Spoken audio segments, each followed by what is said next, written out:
श्रीरामचंद्रम शरणं प्रपद्ये श्रीरामदूतम शरणं प्रपद्ये। बापूना चरणों वंदन, आई में कंकु माना चरणों में वंदन, आई में मीणबाई माना चरणों में वंदन।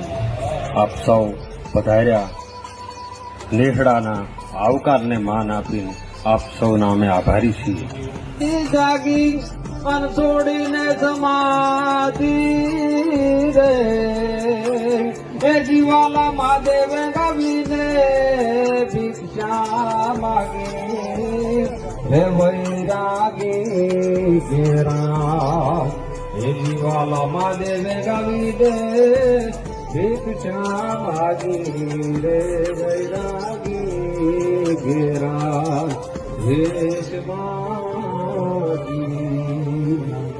अपनी चारणी परंपराનું વહન કરતા આ શ્રી ભૂગોલમાં, આ શ્રી કંકોકેશ્વરમાં અને આ શ્રી ભીલભાઈમાં બાપુ આનંદ સાથે આજે કહેવાનું